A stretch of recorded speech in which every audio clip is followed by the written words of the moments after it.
This is the Capitol Rundown. And then starting with the former President of the United States, I think they're in a better position than a doctor or a nurse. To make thousands of civil servants fire-able based solely on the whims of a president's political leaders. But we're going to have more fun. So I'm telling them about Michigan, and I'm saying, you know, the story's getting a little bit long because I'm talking about Michigan. It's all straight ahead.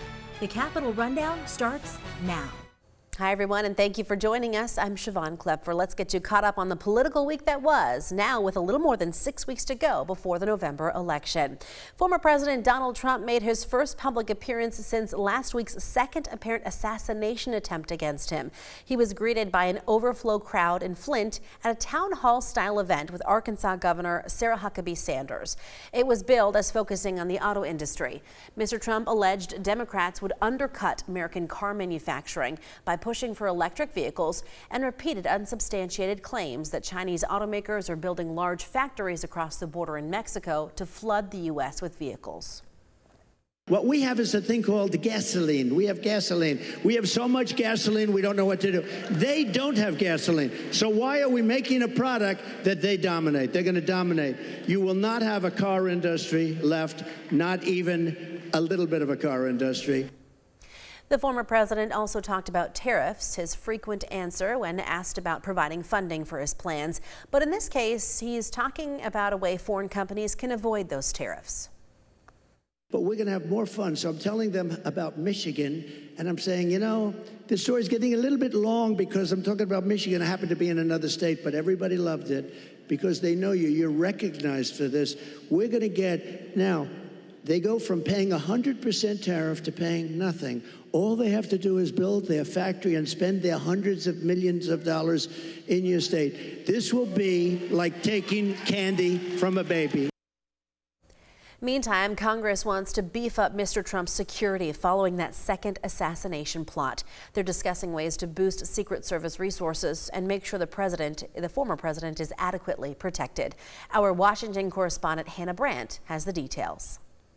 The second assassination attempt on former President Donald Trump has lawmakers shaken. Something's got to change here because he's clearly is at risk. I'm just glad we didn't have a worse outcome, but I think the system is broken. Prosecutors are charging Ryan Wesley Routh with federal crimes after Secret Service spotted him pointing an assault rifle through the fence of the golf course where Trump was playing. We put together a security plan, and that security plan worked. But Senator Lindsey Graham says he couldn't disagree more with that assessment from the head of the Secret Service. You can't have a man camped out by the golf course for 12 hours with an AK-47 and scope on it and say the system worked. Now Congress is exploring ways to get former President Trump more protection by giving the Secret Service more resources. Congress has a responsibility to ensure the Secret Service and all law enforcement have the resources they need to do their jobs. Senate Leader Chuck Schumer says he's open to giving the Secret Service more money in the government funding package. But that's where there's disagreement. Senator Rick Scott is introducing a bill to give former President Trump the same level of Secret Service protection as the current president and wants to vote on it as a standalone measure. There's no reason we shouldn't be doing this separately.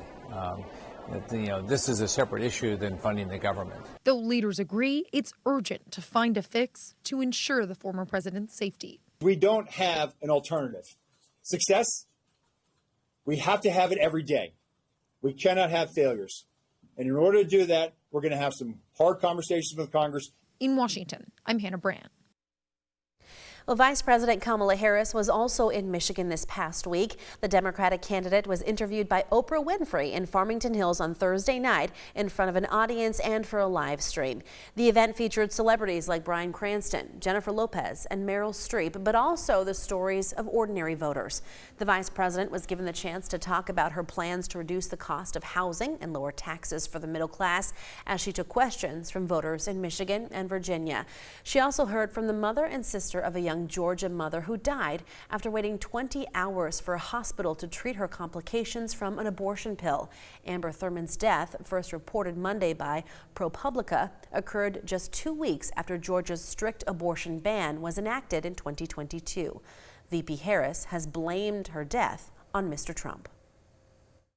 Certain people who are in these state houses, and then starting with the former President of the United States, think they're in a better position than a doctor or a nurse. to determine when their patient needs medical care. This literally, and Amber's story highlights the fact that among everything that is wrong with these bans and what has happened in terms of the overturning of Roe v. Wade, it's a healthcare crisis. It's a healthcare crisis that affects the patient and the profession.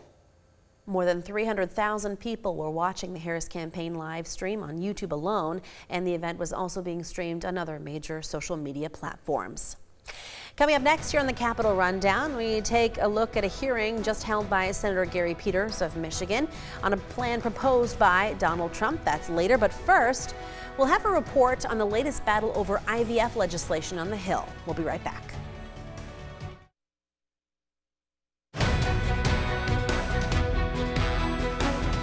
Welcome back. On Capitol Hill, senators voted Tuesday on a bill to create a national right to in vitro fertilization. It's round 2 for the legislation, which failed in June. Our Washington correspondent Maddie Biertemple is in D.C. with more on that vote. Surrounded by the faces of families who used IVF, Democratic senators say the procedure needs to be protected. Look at these families' faces. Look at their joy. The Right to IVF Act aimed to do that by ensuring access to IVF nationally and making it more affordable through insurance. Senator Chuck Schumer said it asks a simple question of Republicans. Do you support American families' access to in vitro fertilization? Some Republicans say the bill isn't needed. Fortunately, IVF is legal in every state. Florida Senator Rick Scott says the Democrats' bill isn't a serious attempt to protect IVF. It's just a political move today by Schumer. The issue gained national attention in February when an Alabama Supreme Court decision threw into question the legality of IVF. Alabama Senator Katie Britt says Democrats' bill is too broad. It includes completely separate treatments and technology, even including human cloning. Britt and Texas Senator Ted Cruz are pushing their own IVF bill that would deny Medicaid funding to states that ban the procedure. Democrats blocked that bill and blamed former President Donald Trump. He is the reason that IVF is at risk in the first place. Illinois Senator Tammy Duckworth has used IVF to grow her family. She called on Republicans to support the bill. Also in Congress, Democratic Senator Gary Peters of Michigan chaired a hearing of the Senate Homeland Security and Governmental Affairs Committee, and they were looking at the roles of nonpartisan civil servants and political appointees in national security and federal operations. The hearing highlighted how these differing roles impact leadership decisions, employee accountability, and whistleblowing. All of this in light of former President Trump's plans if he's reelected in November. And that is why today Congress must take action to prevent a future president from using a statutory loophole to make thousands of civil servants fire able based solely on the whims of a president's political leaders. And job security for civil servants would then be no longer tied to whether or not they meet the actual performance criteria. Former President Trump says he will fire many of the government's civil servants if he's reelected and replace them with loyalists. Coming up, the Teamsters Union announced its presidential endorsement plans. But first, doctors here in Michigan are talking about the future of health care under a Republican White House. That and much more still to come.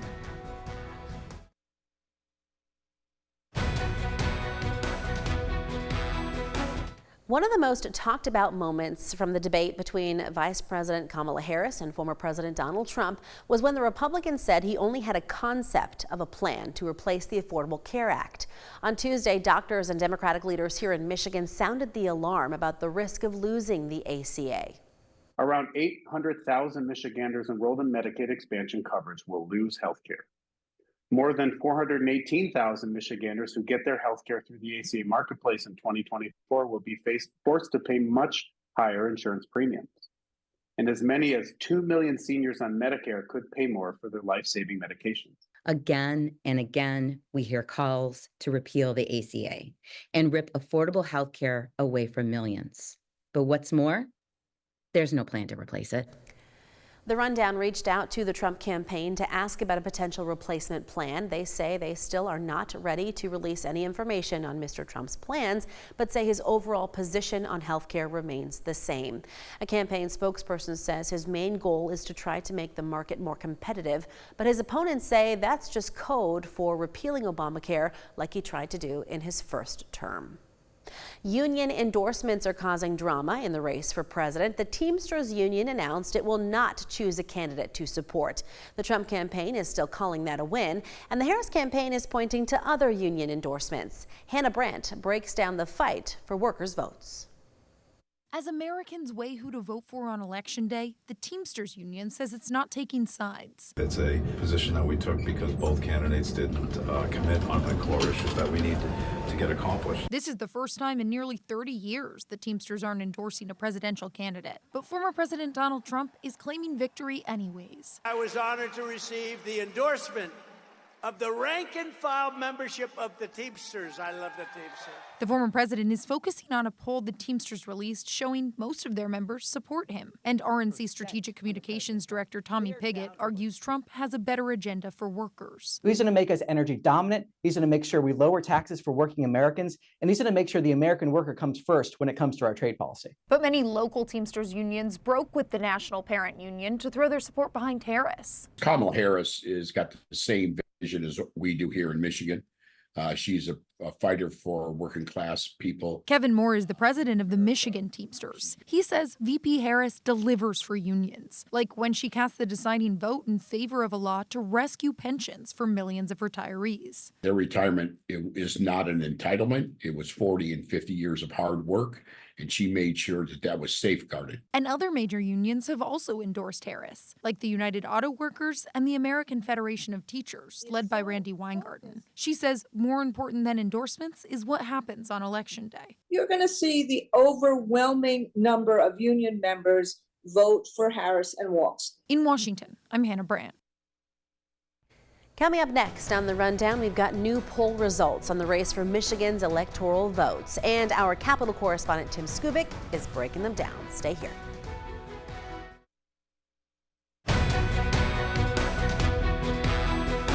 Vice President Kamala Harris and former President Donald Trump are locked in tight contests in 7 battleground states, according to a new poll from Emerson College Polling and The Hill, and that includes here in Michigan. The poll shows the vice president has 49% support, while Mr. Trump has 47%. Now, statistically, that's a dead heat, since the results are within the margin of error of 3.2 points. But the poll also asked likely voters who they think will win, no matter who they personally are voting for. And in that question, Vice President Harris got 52% and former President Donald Trump got 47%. And in one of the most watched Senate races in the country, Democrat Alyssa Slotkin has 47% support compared to Republican Mike Rogers' 42%. And the Rundown's Megan Vaselli spoke with our Capitol correspondent Tim Skubic about those numbers. It's time to get updated on Michigan politics, and there's nobody better than our own Tim Skubic, who's here with us now. Tim, we just saw the story on the new Emerson polling showing a tie between former President Donald Trump and Vice President Kamala Harris here in Michigan. Should we expect these numbers to change very much before Election Day? The race in Michigan is tied. Old news. It's been that way for months, and this latest Emerson poll for TV6 News reconfirms it. They are 1 point apart, and that's within the margin of error, which means it is absolutely tied. And if you multiply that times the 5 or 6 other swing states, it's exactly positively the same story. So this race is still tied, and the question out there in TV land is, Skubic, how come? And the answer is, well, we do have some undecided people who are on the fence. Now, some of them eventually may not vote. We don't know what that number is, but some of them will vote, and they have choices. In Michigan, a critical factor will be the Kennedy name is still on the ballot. Even though he is not running, he tried fruitlessly to get his name off the ballot, but he lost at all the court levels, and so his name is on the ballot, as is Cornel West. Those are 2 minority party candidates, and Jill Stein is on the ballot. Under the worst case scenario for Mr. Trump and Ms. Harris, People voting for those 3 independent candidates could decide the outcome of this election. How's that? Well, the people that vote for Kennedy are taking likely a vote away from Mr. Trump. The people voting for Mr. West are likely taking votes away from Ms. Harris, and likewise when it comes to Jill Stein. When I talked to the governor some time ago about independent voters and independent candidates, she said she is concerned about that because last time out, or not last time, but in 2016, when Hillary Clinton was on the ballot, she lost Michigan to Donald Trump by a whisker because why? 283,000 people voted for one of the independent party candidates, and that decided the election. The question mark at this read is history in the making one more time that would change this story from tie to one of these two winning or losing. All right, Tim, thank you so much for your time. We appreciate you. Coming up, we'll tell you about one subject where President Joe Biden and former President Donald Trump agree, and it has to do with an animal well known here in the Great Lakes region. We'll be right back.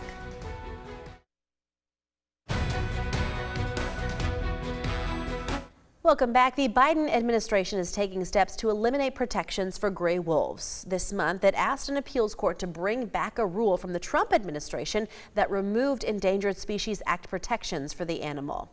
If successful, gray wolves would be under state oversight nationwide and open the door for hunting to resume here in the Great Lakes region.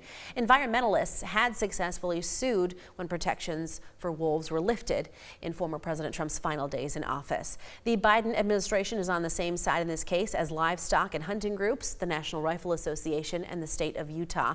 But the Sierra Club, the Center for Biological Diversity, and the Humane Society of the United States and other groups are opposed. Gray wolves once roamed most of North America, but they were hunted to near extinction in the mid-20th century. They were granted federal protections in 1974. If you're interested in getting more political news from Michigan and Washington, we've got just the thing for you. You can sign up for our Capitol Rundown newsletter. It's just one email each week, and you can get it by pointing your cell phone camera at the screen right now. This will take you to the sign-up page, or you can head to WLNS.com/newsletter. And that's our show for this week. Thanks for watching the Capitol Rundown. We will see you all again right here next week.